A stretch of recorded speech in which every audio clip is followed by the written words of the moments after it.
Indian River Connections brings you the first source you can watch for truth on board decisions in Indian River County. The Board Report, where taxpayers and policymakers intersect.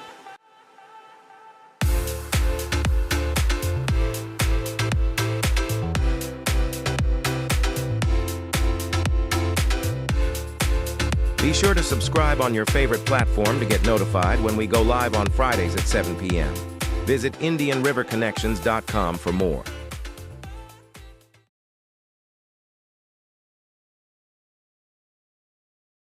Hey, Mike. Yeah. Hi, Joanne. Happy Friday. Another great episode of the Board Report. We have a excellent special guest tonight. It's fitting, being election season. Candidate for Congressional District 9 here in Florida, the new district, right? Right. Retired Colonel Thomas Chalifoux. Yep. 29 years of military service. That's something to be recognized for sure. And we give him our thanks. And I look forward to giving him a few questions that were passed along to me, too. So it's definitely an interesting race for Florida. Being the new district for us in Indian River County, it's like all of a sudden we're part of an inland district. So we're kind of like, I don't know. I kind of feel like I'm out of place now because we're the only coastal community in the district. And with a new drawing, this district is expected to flip to Republicans, which is currently held now by a Democrat, Sodor, I think is it? Soto. Yeah. So, but there's a big uphill battle before we get to that because there's 9 candidates vying for this Republican nomination. So yeah, we're going to talk to as many of them, right? And we're going to talk to as many of them we can. And I look forward to that. Yeah. I met our guest tonight, actually Saturday at the July 4th parade in Sebastian, and there was a couple of candidates there. I think there was one other one. No, two Green others. There? Green's the other the local candidate here in Indian River County. That's right. There was Green, Rance, and Butler, Rance. I think is his name. So I didn't talk to Butler. I didn't talk to Rance, but I did meet Green. And I thought it was cool that, like I said, we're just a small coastal community in this bigger inland district now, and that these guys felt the need to spend their 4th of July parade in Sebastian. So I think that's telling, where these people, they care about the new district. But it's going to be up to us as voters and interviewers to decide which one of these guys. I'm not accusing anybody of being rhinos, but in the red district like we've seen a lot of rhinos come and go, and a lot of them don't leave. So the primary process is very important when picking your nominee. It's getting very important for us to talk about these things. And, that's how we got started. We wanted to bring the candidates to the people that work 9 to 5 and can't always be at those Republican events or events during the day. And we were like, how are we to figure out, the working class, who these candidates are when we don't really get a chance to talk to them? So we started doing the X Space. Remember, we did the X Space. You started all that. Yeah, to get and you helped me out. You came on and worked with me on it on a few of them, and it was great because now it's recorded and people can share it and play it and share it and play it. Which I'm going back to listen to our interview with Sheriff Eric Flowers. One of our first X Spaces with a candidate was Sheriff Eric Flowers. And remember, I grilled him on the flock cameras. Yes, you did. And since then, these flock cameras have quadrupled, and the news story behind them is even larger. Now, I'm not saying I'm against them. I might be against as many of them, but it's interesting that, like you said, so right, because it's on the record. Yeah, because flock cameras not only are a concern, but now we've got the data centers, which the flock cameras will feed right into, and the LPRs that can do facial recognition. It has gone way beyond what they were initially trying to tell us because they didn't want us to worry about it, but we were concerned about it. So those are Very much still so. issues that we're dealing with today. Yeah, well, especially when you see all these videos online, I don't even know if they're real or fake, but just knowing what we know about the red light cameras and how they work with separate companies, the flock cameras are almost the same. And now we hear about deputies using it for malicious things or people being able to hack into it and stalk their Hmm. ex-girlfriends. And it's You're not even a guilty hacking issue. before, It's just like backdoors. So yeah, you're guilty before yeah. you've been proven guilty. Hey, we saw you on a flock camera and it wasn't even you, just a Right. So lookalike. this show's not about flock cameras. I thought that was an important thing we could have added to what you said about the X spaces where this all started and how Yeah. it's on the record. So I'm glad these guys give us the time of their day because they don't have to. But having said that, speaking of giving us their time, we have to go to our ad and our sponsor for tonight, which is Jennifer Pippin. She's running for candidate for county commissioner, and Warrior Shield Foundation. You can check them out at warriorshield.org. Their big weekend is coming up in September. If you don't know about them, if you haven't heard me talk all about them, they put their weight behind nonprofits that benefit wounded veterans or first responders only. No, they don't put their money, their fundraising behind nothing like a Goodwill or anything like that where their CEOs collecting salaries. It's all 100% veteran benefited or Yep. first And responders. they So, don't take state money or county money or taxpayer no. money. You donate to help their cause. Yep. So they've got a big event coming up with Bo Bice. He was the runner-up, I think, in season 1 of American Idol. Yeah. Excellent musician. Ryan Weaver, great Patriots, man. Colonel Gadsden from Battleship. He's also a wounded veteran.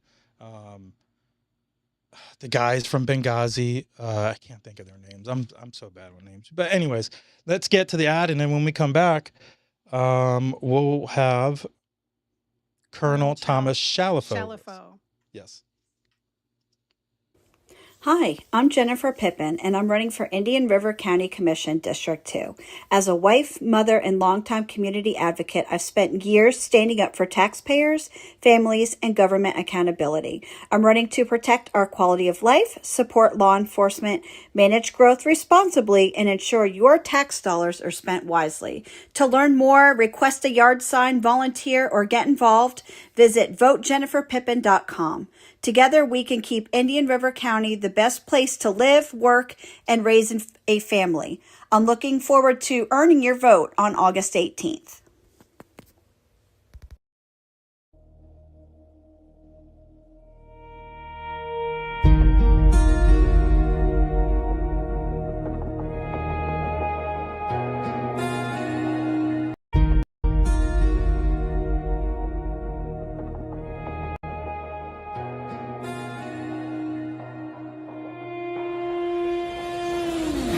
There's a kind of strength you can't buy or borrow. It's born in the fire, tempered by sacrifice, and carried by those who never stopped serving. Some heroes wear uniforms. Others wear scars. They're veterans, first responders, and Gold Star families. Men and women who gave everything and still keep giving. At the Warrior Shield Foundation, we stand beside them, shoulder to shoulder, providing the support, the care, and the community they deserve. We're a proud non-profit, a 501c3, built to protect those who protect us. We don't just serve our own. We help other non-profits reach their missions too, because together, we make the Shield stronger. Donate and help our cause, help their cause, because every act of kindness builds hope where the battle still rages inside. Join the mission. Donate today. Visit warriorshield.org, because heroes deserve a foundation as strong as their sacrifice.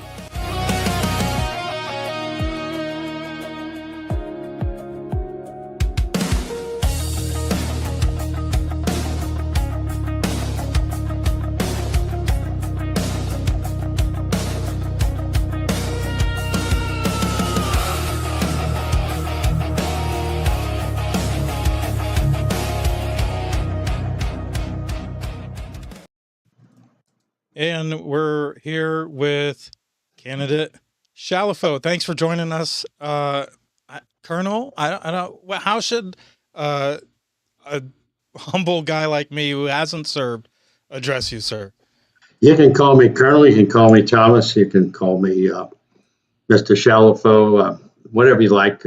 Colonel's fine. I mean, I like being called Colonel. I had 30 years in the Army. I served a long time and attained the rank of Colonel. So I'm very proud of that. Well, you've earned it, and we're proud. We're proud. Us here at Indian River Connections or IRC Media, we're definitely proud of all of you guys who put your life on the line and served. And we're eternally grateful that you came home to continue on, especially with public service. Real quick, if you want to tell our viewers who you are and what you're doing, and if any of our viewers have questions or comments, please leave them down below and we'll try to get them to you.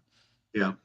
Well, I can share with you that my family moved to Central Florida, St. Cloud to be exact, and 55 years ago in 71. So we have been a part of Central Florida for 55 years. I've raised my family here. I've created many businesses. Along with being in the military, I started a business as a general contractor, and I've employed over the years about 50, probably 500 people just in a general contracting company. I owned and operated Ponderosa Steakhouses for about 15 years, and we hired a bunch of people in that. We owned and operated a motel for 5 years. Owned and operated a water and sewer utility company for 16 years. Been in commercial property management for over 40 years and self-storage.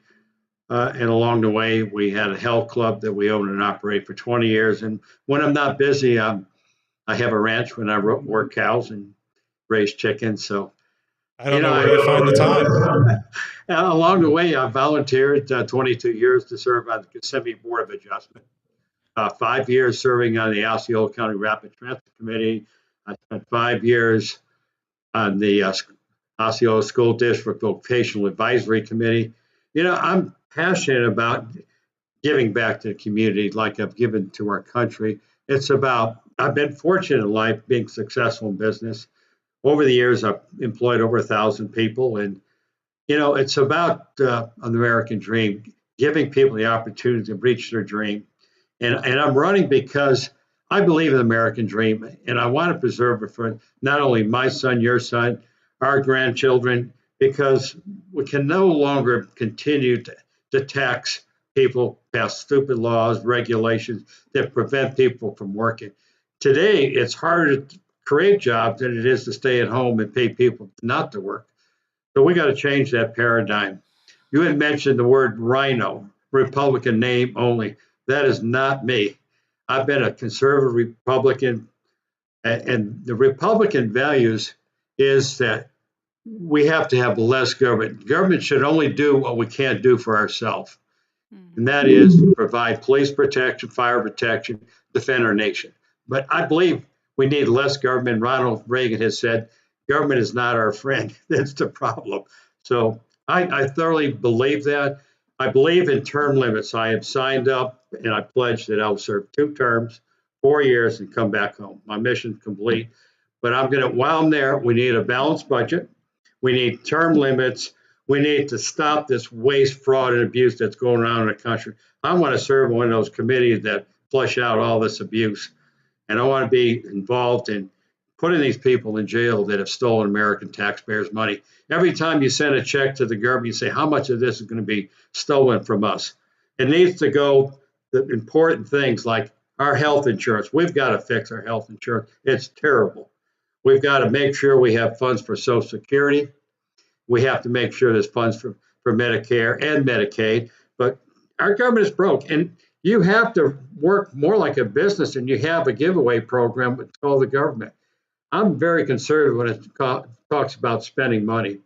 When I was on the school board, oftentimes I would be on the 4-to-1 vote, saying, no, I don't, this is a poor value.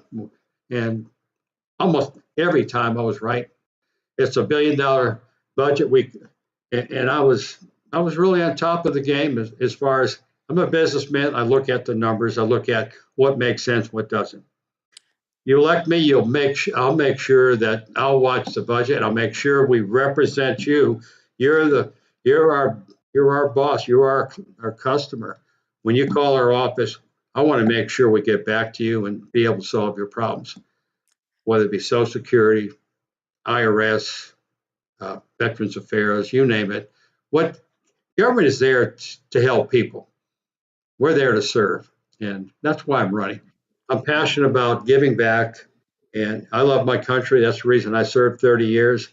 And I'm life member of Disabled American Vets, life member of Special Forces Association, life member of the NIR, and National Riflemen's Association. So I've been active, and I believe in giving back, and it's called service, and that's what made America great 250 years ago. We have to continue what they started in Colonel, 1776.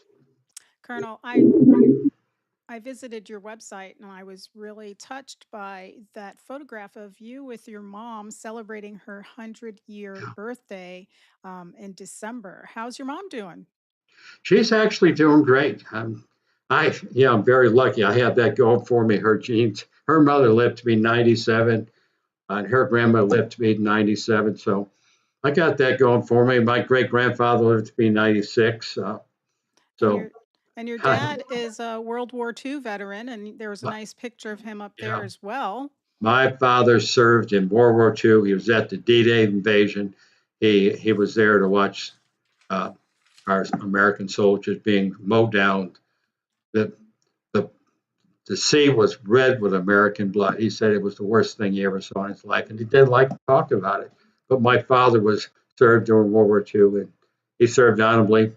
Uh, I Yeah, served honorably, and by the way, I have 29 individual awards and decorations. yeah, you do. I saw that. Were you deployed to Vietnam at any time? Because I was looking at the years that you were in, and Yeah, that's 71 to yeah. 2001. So Well, you I was, could have covered a lot of ground. Tell me a yeah, I little was, about that. they shipped me to Thailand, which was a support for Vietnam. My younger brother was in Vietnam. He was a couple years younger than me. He was in Vietnam. But when I got commissioned in 71, they stopped sending people to Vietnam. And I was activated during Desert Storm, serving Desert Storm. You know, being in the military at any time, any moment, you can be deployed anywhere in the world. And that's Hmm. what you sign up for. You do it because you love your country and you want to protect it. That's what soldiers do. That's what congressmen need to do. They put their right hand up and pledge to defend, withhold the law. We have people that don't do that. And we got to bounce those people out because that's not why you're there. You're there to serve and go home. It's not a career. You serve and go back home. I don't believe there should be any inside trading. We see that. A lot of people make money while being a congressman. I call that a conflict of interest when I was on the school board. I've never had a conflict of interest. I always voted for what's right, not for mine. In fact, I lost money while being on the board, and I'll lose a lot of money being in Congress. But I'm fine. I just want to serve. 2 terms, 4 years, I'm going home. Yeah, I have a question for you because I know you heard us talking about data centers and flock cameras, because we're entering a surveillance state. How do you feel about that? We talk about data centers. It's a serious problem putting these data centers where it affects the environment, whether it be air, water, noise pollution. Uh, I think we're going to see those data centers go into space where they solve the heating problem as far as and then getting the power from the sun. So I don't support data centers. To be upfront, I don't support it. I don't see how it helps us. Um, and I don't believe the government ought to be spying on us. I think we need to make sure our laws protect us. I think the Patriot Act took away some of those rights, but we're the country, America, of freedom, and I don't want to erode our freedom. I believe in every amendment, the Constitution and the amendments, particularly Amendment 1 and 2 to start off with. But all the amendments I support. I don't want government to take our freedom away. You know, DeSantis wrote a very important bill, but it still has loopholes in it, and that's SB 484. It's one of the biggest policy changes. The law preserves local government authority to approve or reject projects through their zoning and land use processes. But is this enough to protect communities, farmers, and homeowners from data centers? Because I've been looking at our neighboring states like Georgia, and they are being taken over with eminent domain. And I have a clip, sound bite of SB 484, a data center. Why don't we listen to what this gentleman says? And I'd like to get your take on it, Colonel.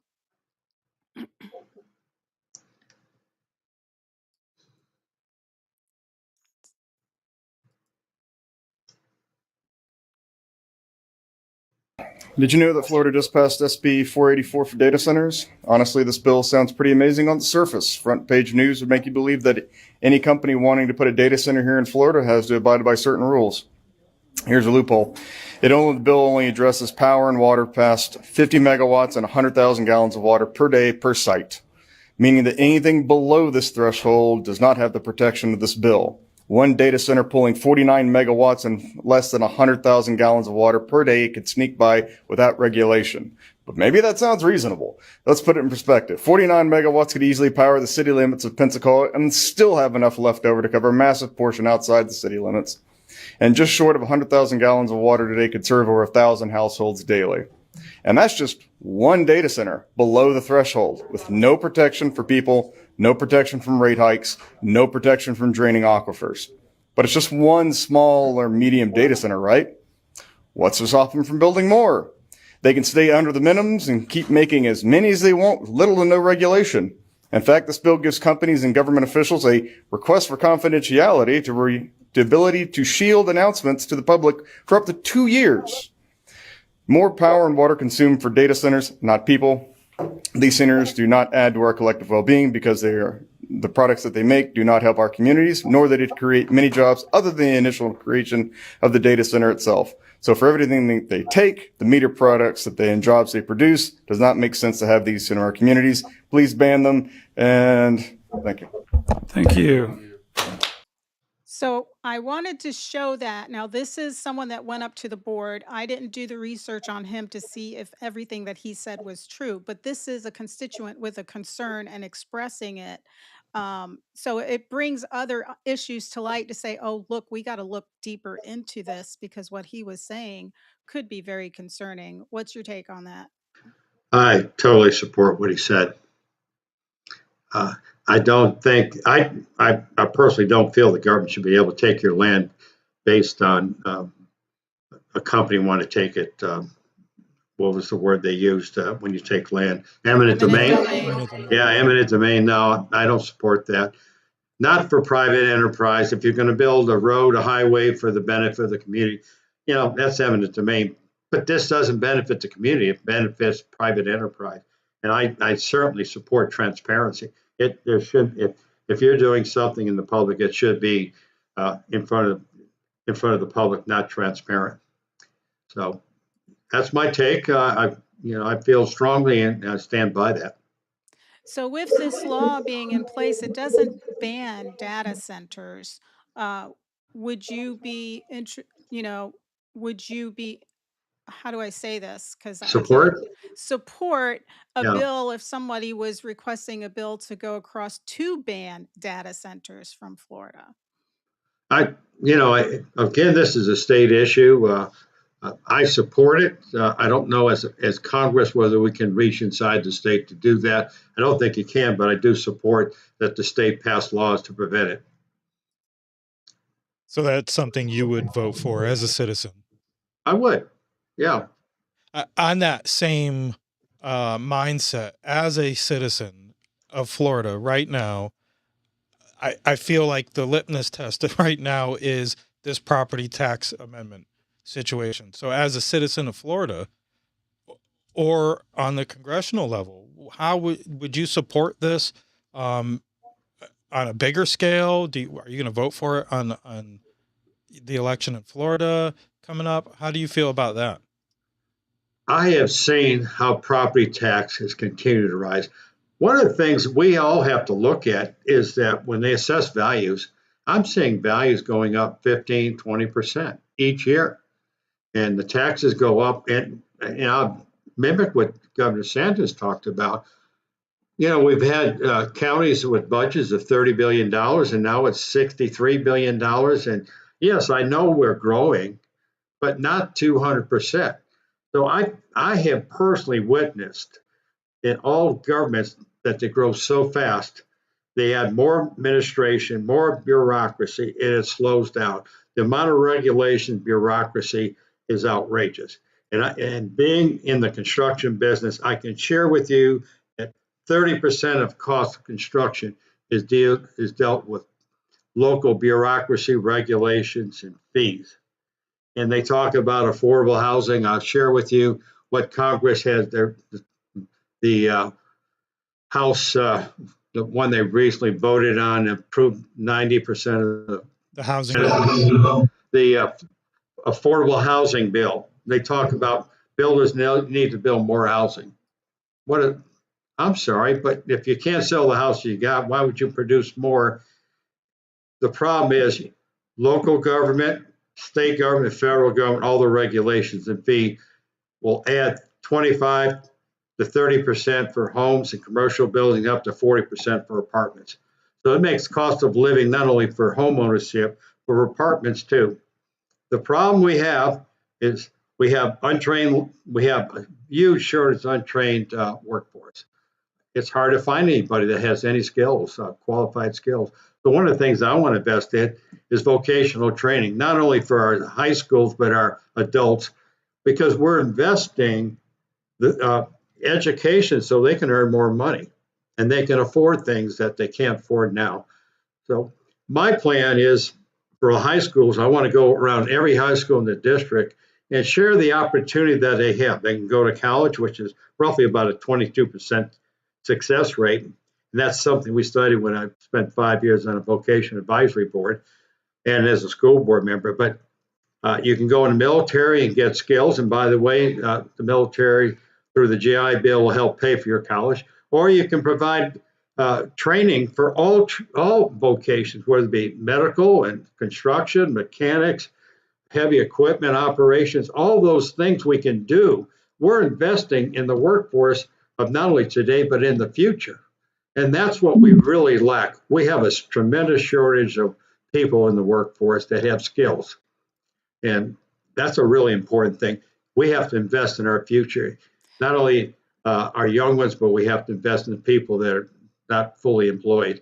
And then we also have to, and this is something that I'm concerned about, the government makes it harder for you to create jobs than it is to go home and get the government to pay you to stay home. So we got to fix that. We got to get people that staying at home, we got to get them back to work to share the cost of running our government. Colonel, do you think that the decline in skilled labor started when they decided to remove shop classes from schools? Because when I was younger, we had shop classes started in middle school and became vocational in high school. I agree with you. I totally agree with you. We had those same shop classes, and we also had a dual program where we had trade schools that if you didn't want to go the traditional route, there was trade schools. And this country was grew by apprenticeship, by skilled masters in their trade, and we've kind of lost that. I mean, we kept on saying college is the only way. Well, it's not. If you look at, I've researched it, 22% is the success rate of people going to college. And when they get out of college, what are they trained for? You got a degree, and you can't apply it to anything. So where do you start? I mean, there's a lot of college graduates don't have jobs. They're not really trained for something.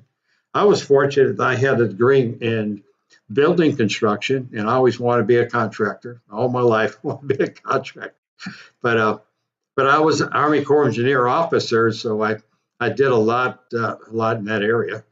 But it's a real problem, and we need to invest, and I call it invest because that's really what it is, in our future workers. How do you get the school districts to re-implement these programs? Because in the high school in our hometown here in Indian River County, we used to have an agricultural class. We used to have other shop classes as well, and they got rid of all those programs. And the agricultural students were Yeah, actually going to UF to get their degrees, and UF has a great ag program there. So sure. how do you engage with these districts and get them to re-implement those programs, because they are well needed? A lot of kids leave school that don't have a college interest, and that's how they end up just working service jobs and going from job to job until they can figure out, hey, I need to do something. Yeah. Great question. One of the things when I ran for school board, was my platform was vocational training. And while I was on the board, we created two vocational schools. We had the School of Arts, and these were, jobs that related to Disney World. They were acting, they were singing. But you talk about the passion when you go into those schools and you see the passion these kids have.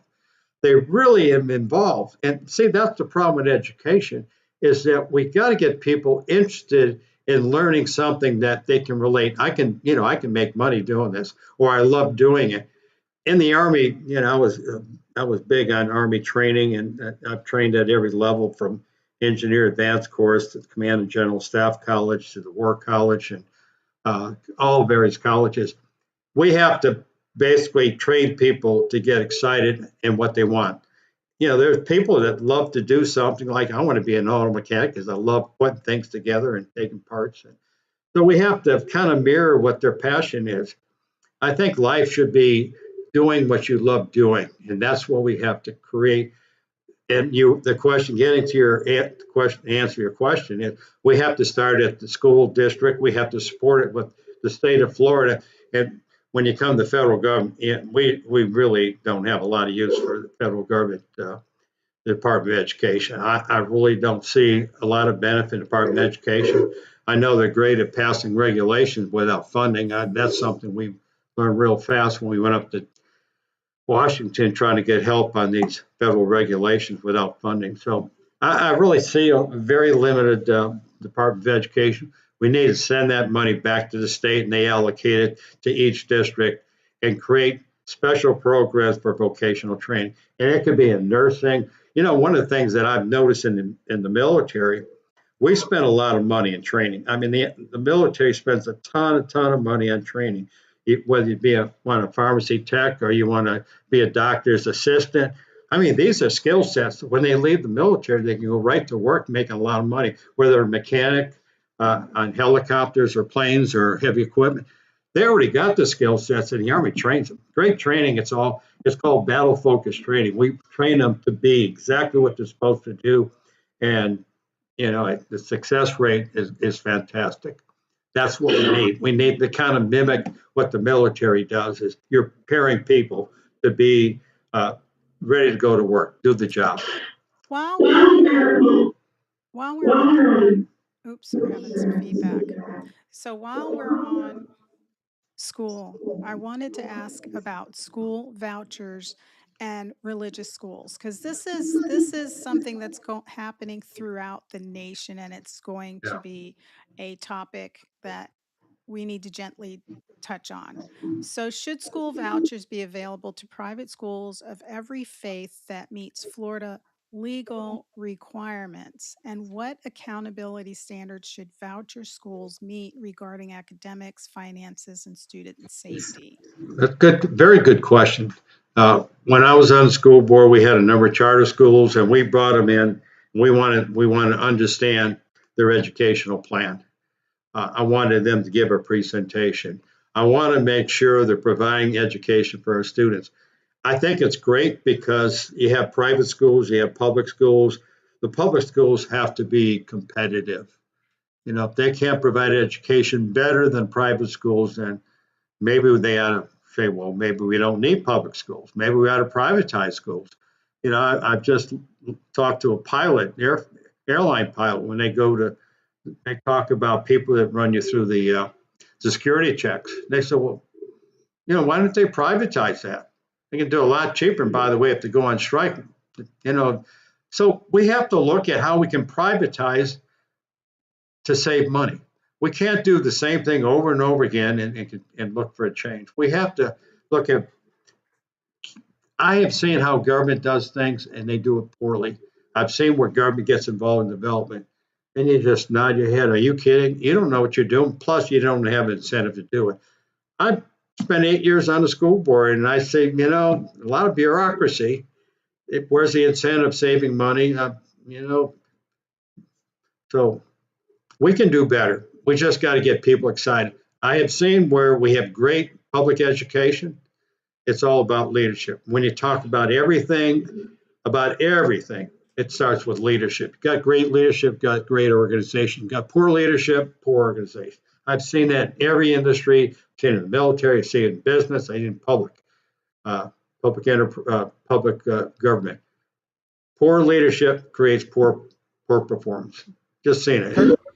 Colonel, I've got a question pertaining to your experience on the school board.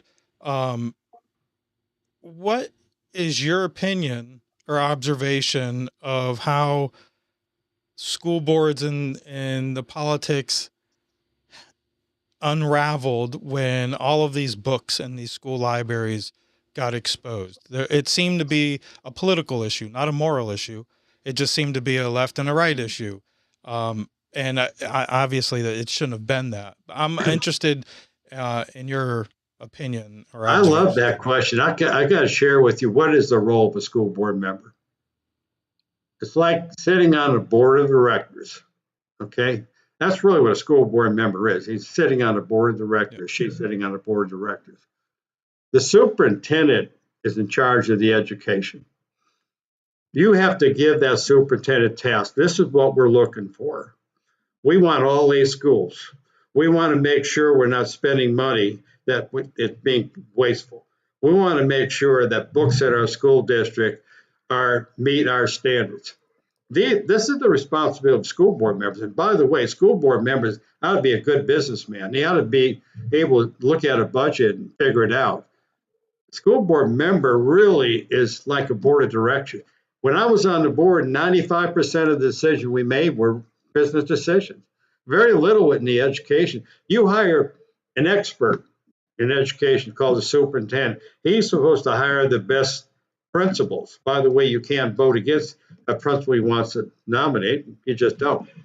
That's not part of the only person you control is the superintendent. So you make the superintendent accountable. He's like the chief executive officer of any major corporation. This is what we're looking for. This we want. And as a board, you can, and I believe, by the way, appointed superintendents because you have control over the superintendent. I've seen both. My best friend was elected superintendent, but he was a great educator. You have a weak board, then you got a weak education system, unless you have a very outstanding superintendent. So that would be because you can fire him if he's appointed, right? Yeah. Right. Now, would you fire the superintendent if you found out there was graphic material in some of these books and they weren't removed right away? I would. I know you can't just fire him like that, but would you recommend that, like some type of accountability? Well, let me share how it works. If you give the superintendent guidance of what you're looking for and he doesn't do it, you need 3 votes. Okay? I make a motion, fire the superintendent, get 2 other votes, superintendent's fired. That's how it works.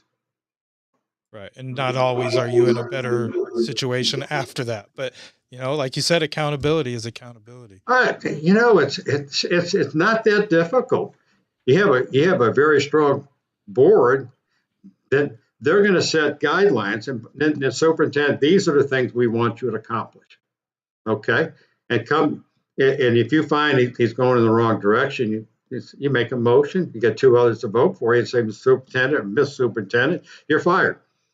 But you make sure you give them notice first. These are the things you should fall short on, give them an opportunity to fix it.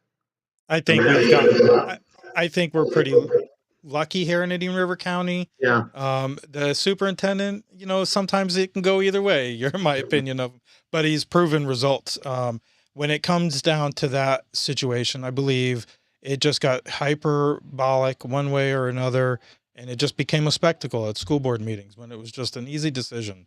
Well, I'm an Army colonel, and we don't fire people just to fire them. I very, very seldom had to relieve somebody from command. It's called mentorship. You guide them. You talk about performance objectives. You come in. You talk about how you doing. I mean, these are good management skills that you have to have. It isn't like you have to be part of the process. You have to explain what is the guidelines. You have to give feedback. Well, how am I doing? And you say, these are the areas you need to shore up. If you don't, you know what's going to happen. I really haven't fired a lot of people over the years because part of my responsibility is to make sure they understand what the mission is or the objective or the goal. That's called leadership. I got a ton of leadership experience, and it's called just, from experience. That doesn't happen overnight. You just don't train people to do that overnight. It's from years and years of experience. And that's why you need the best and brightest on your school boards. You really do. If you want to really change the district, you got to get the best and brightest people. Even if they're very successful businessmen, your responsibility is to serve your community for 4 years. And that's your job, serve like I did. And then you leave. After 8 years, I had enough. Let someone else. I bet. Yeah, it's real. It doesn't seem like a desirable job for the pay, even. No, one of the things that I did is that I would spend one full day in each of our schools. At the time, we had 52 schools. I spent one day over the 8 years, and I spent a day in each school, whether it be kindergarten, first grade, elementary school, middle school, high school. I loved it because I got to teach it. Yeah. I talked to the janitor. What do you think? How things are going? I talked to the resource officer. I talked to the bookkeeper, the secretary, the principal. I talked to teachers. I'm an Army soldier, so when you want to know what's going on, you get out front, talk to the troops. I think that's how it should be. I almost think it's a shame. I'm getting a lot of feedback from you, Joanne. I also think it's a shame that, it's a public service job, but at the same time, there's been actual movement to try to make it more of a part-time job, a less paying job at the state level with legislation in the past years. But for me, I feel like that's in the wrong direction. Not that I want to pay government elected officials more money, but when you don't pay them enough money, they're forced to have priorities outside of that public service job, like another job, a full-time career maybe. And they can't give their district that attention. Like you said, you were in a school, and I think that's great. When I go to events at my kids' schools and I see a school board member, I think it's great. I wish I'd see more of them out there, but in reality is they all have to work because it's not like, I think our county, pays 40,000 maybe might be the top pay for a school board member. But meanwhile, like you said, accountability with your superintendent, after all of the benefits, the per diem, the allowances, he's making close to what the president of the United States is making on an annual salary. I think that's crazy. Yeah. But well, you better get the best for that money. Yes, exactly. Yes. I'm somebody that leads by example. In the Army, we feed soldiers. The officer always eats last. The commander eats last to make sure every troop got fed. That's the kind of way I am. I go last. I want to make sure everybody gets fed. As a businessman, as many times that I didn't get paid and everyone else did because we didn't have enough money to cover the bills. That's just called leadership. And being a leader is it's dedication. I went on the board because I felt like we could do a better job. So I felt we did a better job. We went from 30,000 students to 52,000 students in an 8-year period. We built 13 schools in that time, and guess what? I was a general contractor. Boy, I made sure they didn't spend money we didn't have. I'd have contracts come in trying to charge us $750 for a door and frame, and I said, "Now that door I can buy the same door for $150." So I can pick your brain all day on local issues, but I know that's not why you're here. Well, it all goes back up to Congress. It's about accountability. You start with saying, all right, we're going to give you X amount of money. How'd you spend it? Let me see the bills. How'd you do it? No, we don't give money away without accountability. I want an audit. These are basic things we don't do in Washington. You got to say, no, we need an audit. Well, I want to see how you spent the money. That's just systemic. We do in business. We don't allow people to spend money without having accountability. Why can't we do it in Washington? I think they need to audit all the. I'll tell you why. Because we got people who don't have a clue what they're doing. Yeah, I think they should be auditing these local municipalities, especially the ones where the majority of their board members are pushing against the property tax amendment. But so I have one more question. I'm sure Joanne's got more, but what are, out of all the field that you're in with these other candidates for the Republican nomination, what are they getting wrong on the issues that you're getting right, that should tell us that we should be voting for the Colonel? Well, I'm the only one that has commanded troops at the level I've commanded. I'm the only one that hired thousands of people, and even hundreds of people. I'm the only candidate that's done that to the magnitude that I've done. I'm the only one that served in public office. I mean, there's one that claimed he has, but he's never shared where. But I'm the only one that really served in public office. So I've been the only one that has been responsible for public policy, and the spotlight's been on me. So none of these people that are running have ever been in any kind of office. So you don't know what you're getting. I'm somebody that's transparent. Look at my website. You can see what I've accomplished. Now compare those to the other websites. It's a lot of empty spaces there. They talk about being in the military. One candidate talks about being in the military 4.5 years in Afghanistan and a year plus in Iraq. And I said, well, you only had a 4-year career. Besides, your record doesn't show any overseas service. So I mean, we got people that just have great imaginations. Do you think any of them have it wrong on the national issues when it comes to Save America Act or any of those hot button issues right now, but they're not willing to say it yet? It's really easy to talk a game. And people can talk all they want. How many times have you been lied to by a politician? We're going to cut your taxes. We're going to fix Medicare. We're going to fix your Social Security. And what do you get? The same old stuff. Nothing. You get more taxes. You get less Social Security benefits. My God, these people go there to get a career. The longer they get, the more the money they make. They invest on insider trading. I'm against insider trading. I'm about term limits. I'm about no new taxes. I hate taxes. Don't need any more taxes. So I'm not, I'm there just to serve. I also think with your experience going up against Democrat Sotor last time around, do you believe that's going to give you do you believe that gives you that extra leg up, that you're the better person to defeat this Democrat finally? We're going to beat him. We're going to beat him bad.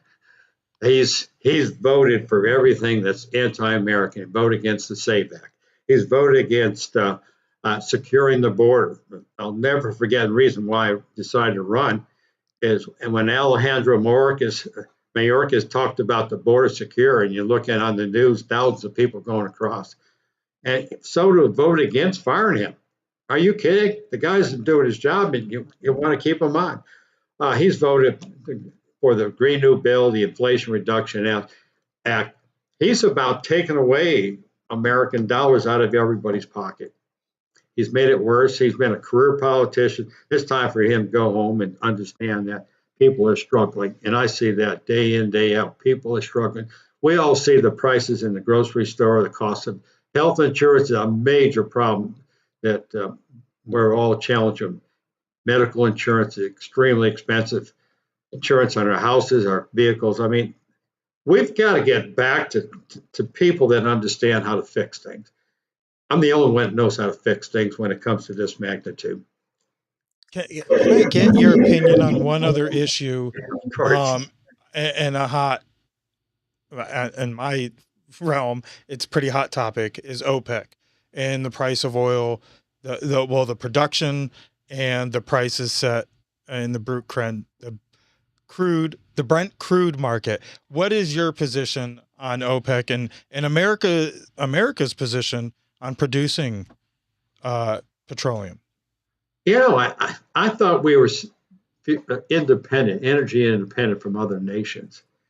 But I don't understand. I really don't understand the process. It's a conglomeration of all these oil companies around the world, and they get together and figure out the price. Why is it that American refiners and American oil companies can't sell cheaper fuel to Americans? Why can't we get a discount if we're independent? Why can't the president bring them all together and say, look, you guys got to cut your prices because you're all getting filthy rich? I think he ought to bring them all together and says, look, we freed up Venezuela so you all can get rich. At some point they got to say, we got to do this for America. So would you be in favor? I don't know why that keeps doing that. Would you be in favor of reducing regulation when it comes to building new refineries? Because one of the issues is we export a lot of oil, but we just don't have we're not making it into gasoline to drive prices down here. We have refineries that there's sour and sweet crude. I really don't fully understand it, but I understand that the refineries are set up for sour crude, I think it is. They import sweet crude.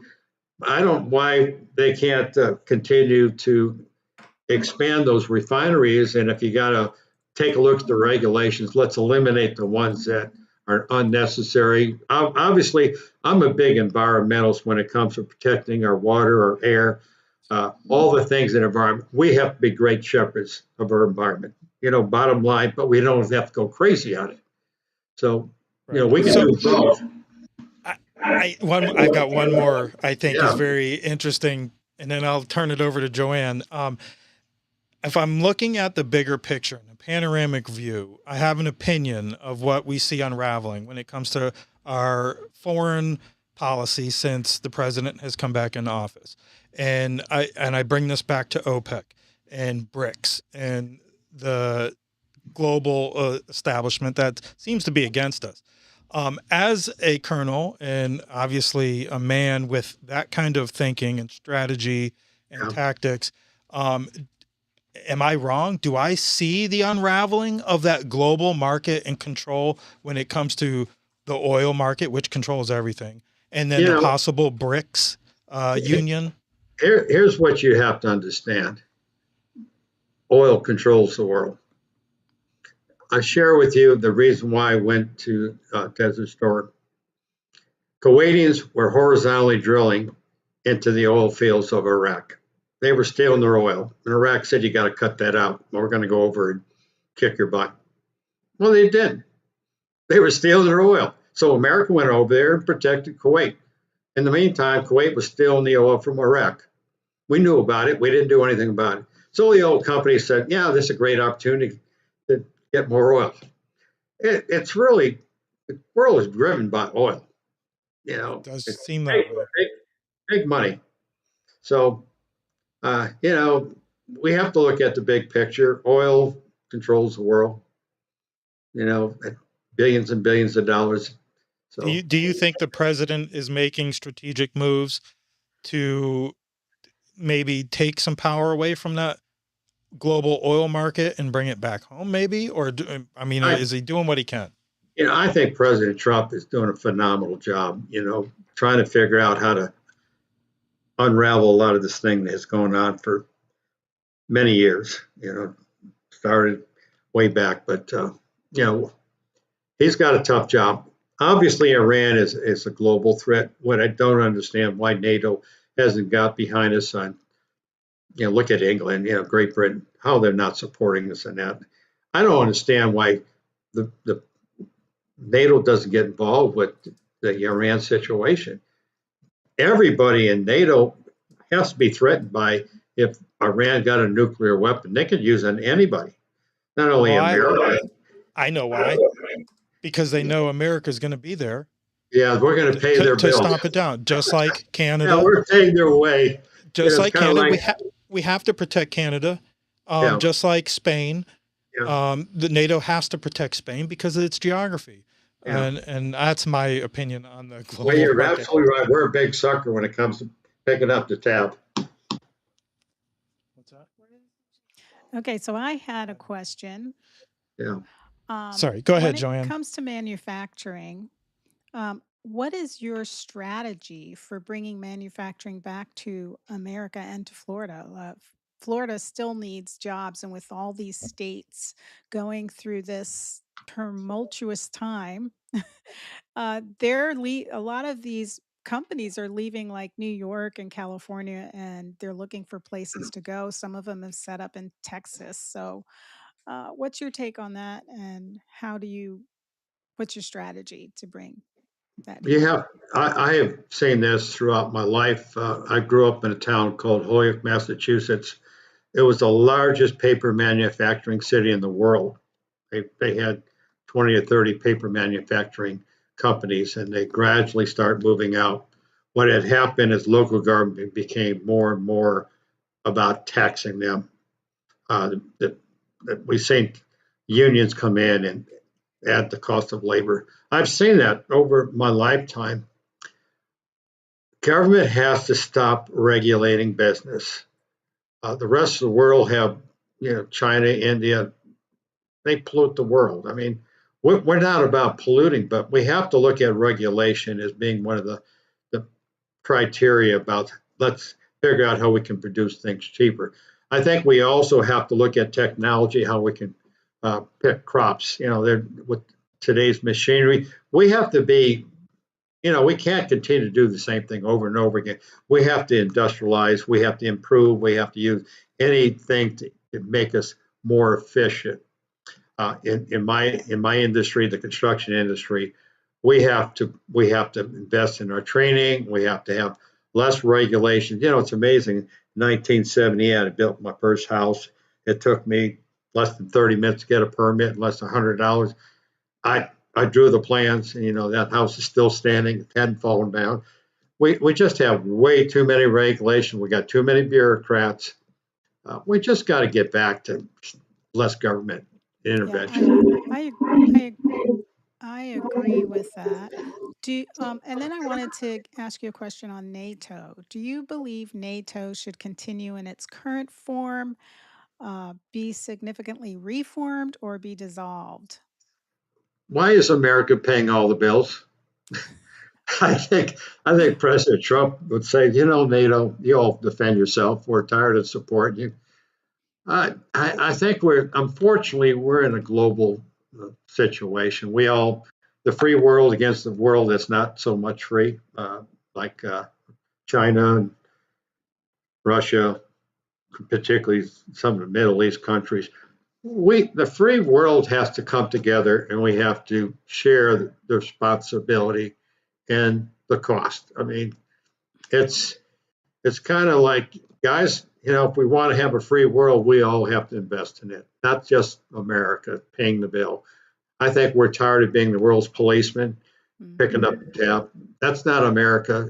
We have to protect America, and we have to protect against foreign and domestic terrorism. And so we do a great job policing the world, but I think America's tired of doing that and paying for the cost. hmm Colonel, on local news, what's your take on the Mitch McConnell situation right now? There- there- Mitch McConnell is a classic example of a career politician that hung around too many centuries. That's why you need term limits. People go there to serve and come back home. Look at Chuck Schumer. He's got so much power that no, we don't need career politicians. That's what's wrong with Congress, career politicians.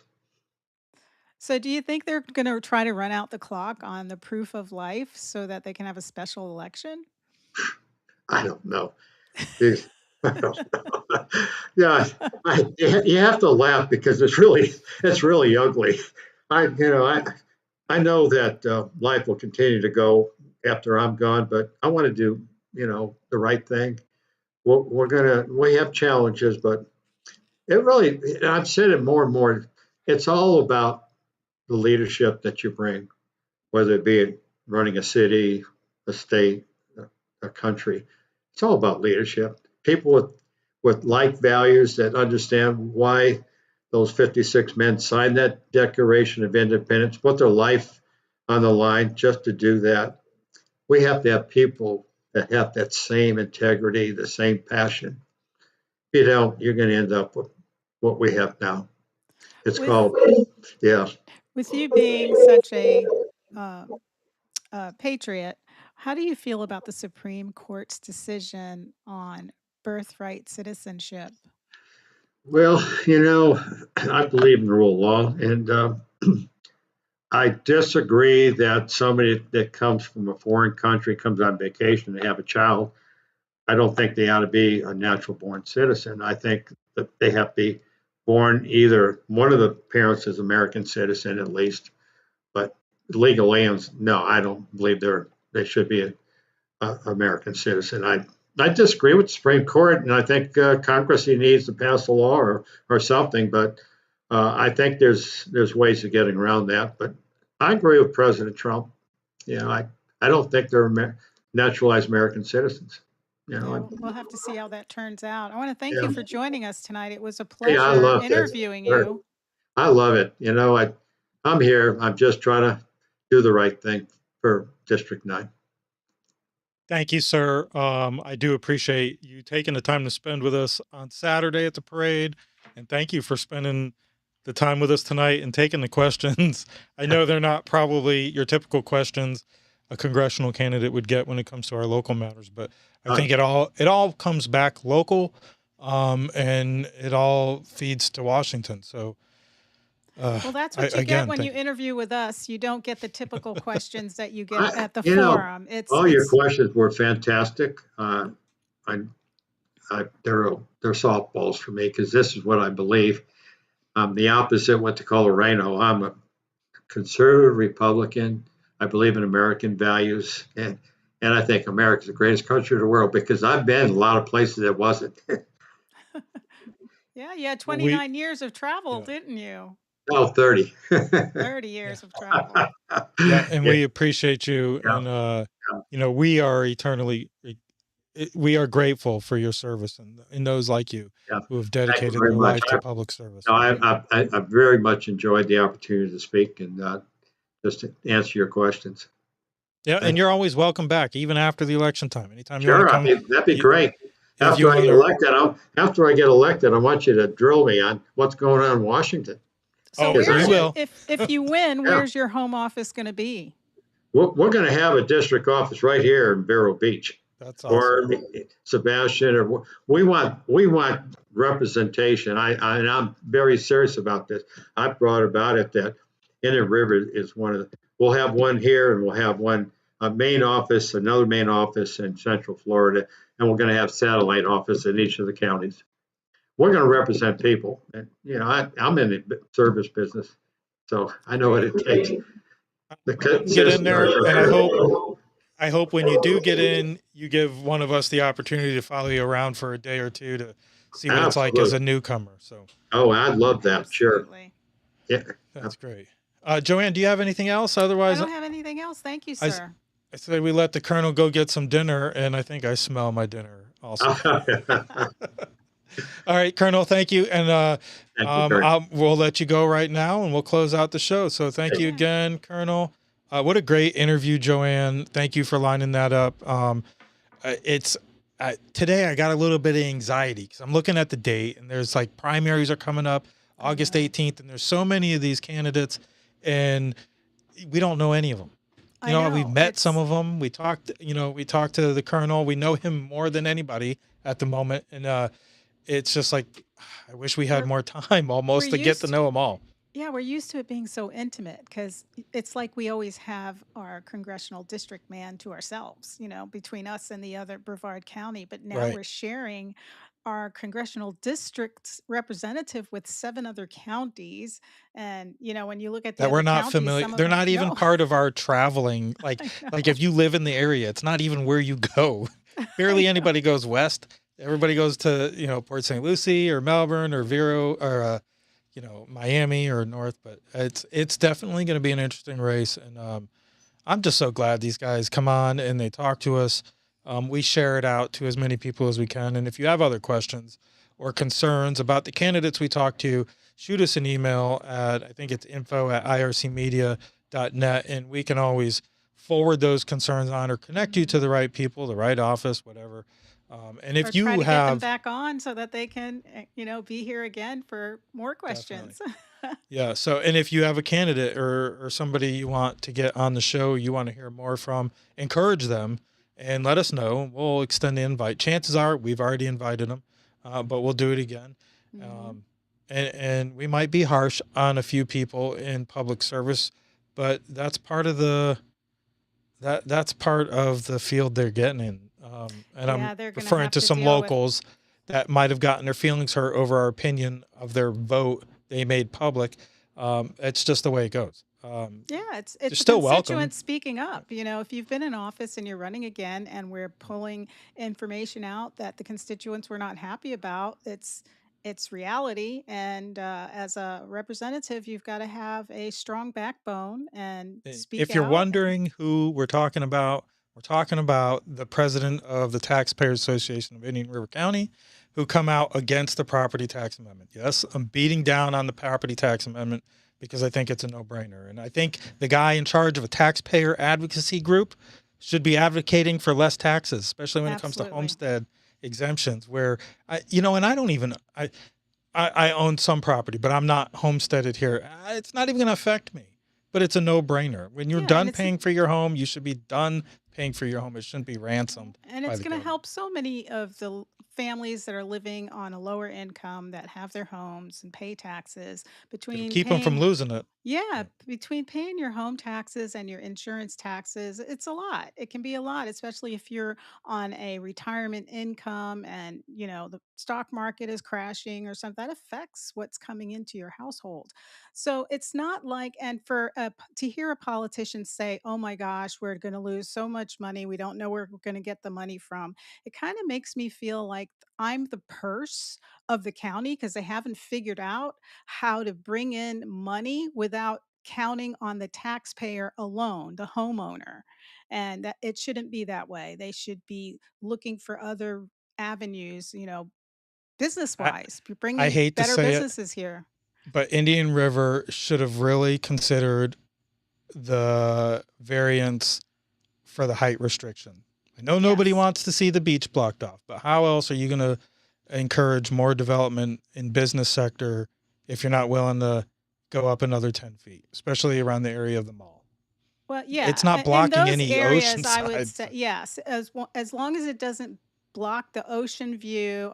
That small height restriction wasn't a big Yeah. one. So, and if it's near the mall over there, keep it over there. It's not Yeah, like you're west of blocking town, anything. west of US 1, I Mm-hmm. think they should be encouraging some more growth when it comes to business because like you said, they're Absolutely. going to have to find ways, and there are in the way they're talking is that if it gets forced on them that they don't get this property tax revenue, that they're going to have to tax the hell out of the businesses, or they're going to And have you, to cut services. Come on, man. Like the colonel had said, the increase in revenue these municipalities have taken in the last 4 years is just ridiculous. yeah, Like property that I'm sitting on, we bought for, let's say, for an example, we bought for $250,000 11 years ago. Well, within the last 5 years, probably since the start of COVID, that's gone up to almost $700,000. Now I know there's a cap at 3% increase, but still, okay, 3% year over year after 5 years of that kind of an increase, we're paying for it. Like mm-hmm. we're like it's family property, but we're paying for it, and people are paying for it. So the housing boom is great, and these local municipalities been riding this bubble, their bubble, and it's about to pop. So I think that it's a big issue. So I Well, you know, I Colonel appreciate the Chalifoux, Colonel answering. Yeah. well, he made a great point in the regulations because when I was running for county commission, I would stop by businesses and ask them what are the, issues. I had one business owner that said, "Hey, I had so many regulations in Indian River County that I took my business across to the next county." He literally moved his business, the second business he wanted to open, to Brevard County because he didn't have all of the red tape that he had to go through in Indian River County. And I'm I like, okay, believe so it. now there's jobs over there in Brevard County, but not jobs over here in Indian River County. Right. So, all right.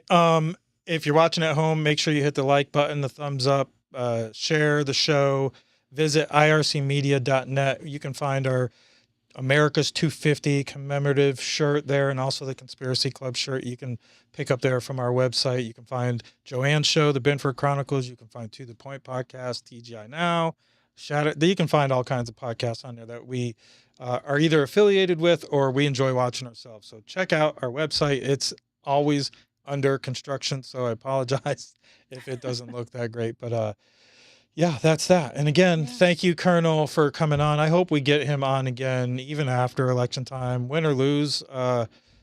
He's a great wealth of knowledge, and I feel more comfortable knowing he is local, even if it's not his Yeah. primary residence. And there's a couple of them that are somewhat local, but we'll see how local they are when they come onto the board report and face the viewers.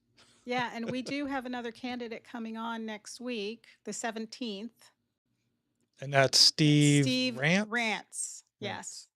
Yes. Yep. So He was at the parade too. I didn't get a chance to meet him, Yeah. but we'll get to meet him, and I'm yeah. going to keep making calls, trying to pull them all in so that we can at least have our residents, our working class folks that just don't, you can play it back in your car when you're comfortable and listen to all the candidates. This is really an important race because it's such a wide open race. I mean, we've got 7 counties and we need to have the right representative to represent all of our counties.